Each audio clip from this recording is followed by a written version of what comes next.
Thay rúa thì lên đây. Thay rúa thì lên. Thay rúa怕蒙住呢哦。我给你来，我看到了，我再看了。不是我这样用地嘞，地啊。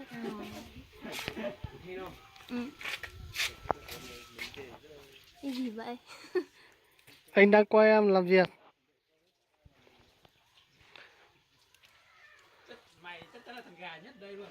Anh tha em cho sở YouTube. Cái gì đấy? Tha em cho sở YouTube. Này.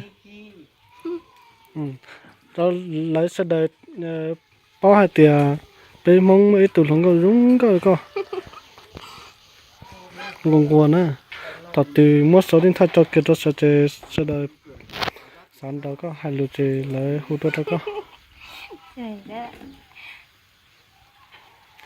Anh đang định nói với mình quay phim đấy à? Anh giờ thằng nó có bộ tàu một tụi luôn đấy giờ.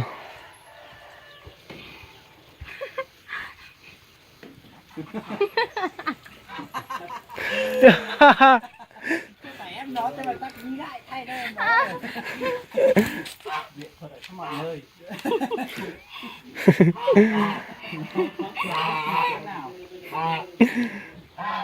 Nói đi. Hả? Nói đi. Nói cái gì? Có bộ tàu một tụi luôn giờ. Nè. Hả? Cho cái đó sẽ được bao thì có bộ tàu một lúa sẽ giờ tiền một lúa thì bao cái giống xe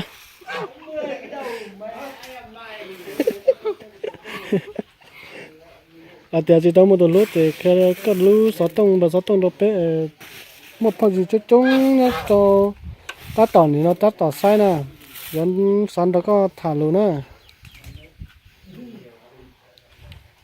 ôi trời hai lúa kia lên. Thôi anh có thằng cái gì buồn cười quá. Ô, lần có cha mua, lần có chỉ cả, lần có cha mua chỉ cả cái đó bé thì cái này nè, nó chỉ cho phải gì nè.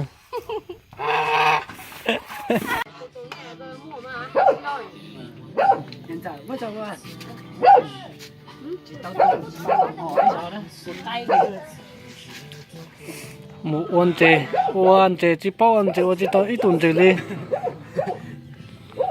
Đó là chó đồ uốn lo tầm bò lo. Nổ chỉ tả hậu chi chua à.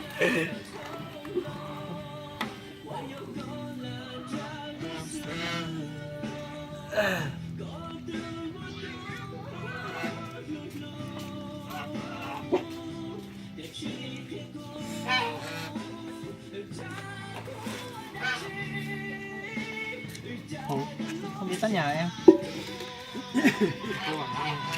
Cái gì đó? Đó là tôi biết ăn thịt.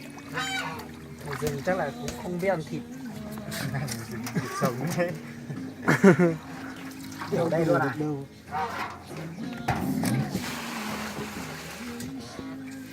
Cái này thì chỉ bao nè.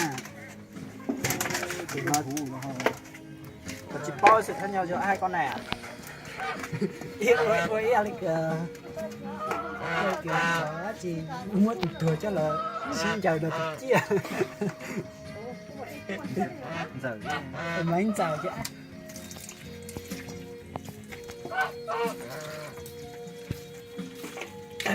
Đưa dao em xem này. Con này bị cắn cho nó làm ra đừng có đùa nha, chị từ Anh thực ra là cái con này thì là có phải là cắt như con gà không đấy? Không. Đó là Không cắt như con gà đâu.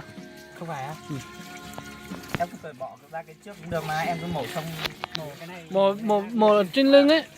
Có biết không thì mình mổ cho. Mổ trên lưng. Trên đây á? Đấy. Cẩn thận nha. Mổ chỗ này này. Mổ ở chỗ này này. Đây luôn, đây đi luôn á. Đây bao lần. Tưởng là em vào tay anh rồi. Đưa mình làm cho.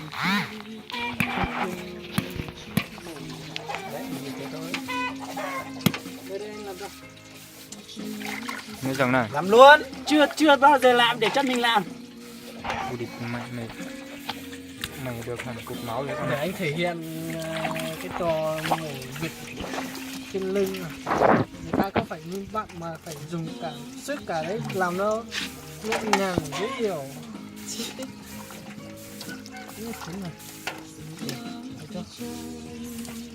Tao Nhẹ nhàng thế có, này thôi mà.เขาnó chỉ có bừng ra thôi, có sắp tay nó ui sắp tay mình cứ đau nhỉ.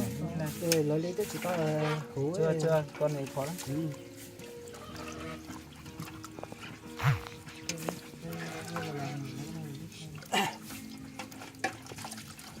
Đấy, xong rồi bây giờ lấy hết cái này ra. Lấy cái bát ra đi. Bát nhỏ đấy chứ. Cái đựng nào? Cũng có một hạt trứng ở trong bụng này. Đây, con này này sao lại cái này thì tách đợi tí đây. Từ từ, ôi dồi ôi sao đổ cái nước đi. Tay được quá, biết chưa? Hai giờ một kỳ chưa? Con đi con chiều đi nào. Đâu của củi chứ. Để xem một cái tủ đi ra. Thì với cao thủ chặt vịt nè. Con nào chả làm được, con nào làm được. Không, con này cắt lắm nó không phải này. Con này làm con nào chả làm được. Con này chưa bỏ nha.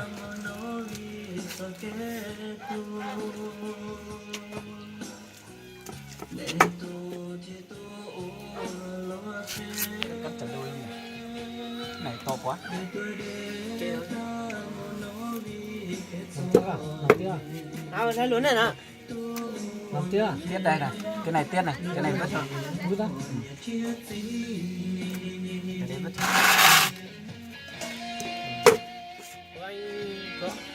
Đâu, đi chặt rồi. Hả?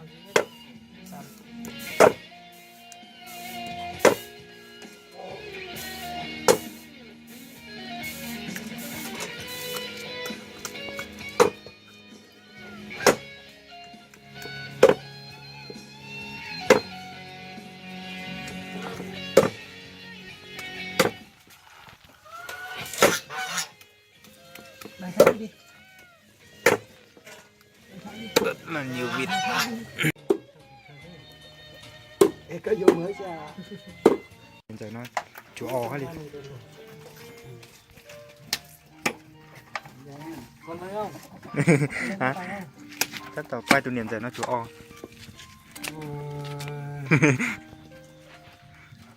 Hơn. Hả?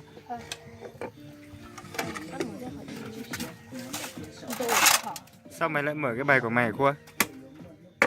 Sao mày lại mở cái bài của mày? Bạn nghe cái giọng đúng không?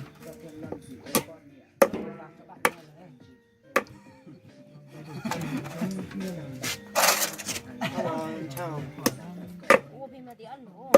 Thì đấy, thế mình trả lời thành thật hơn chút thì trả lời rất các bạn nghe. Nghe bảo rất là giống.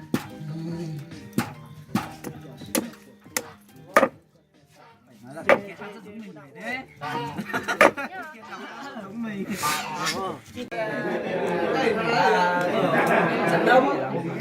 Giặt đông, quặng nhung.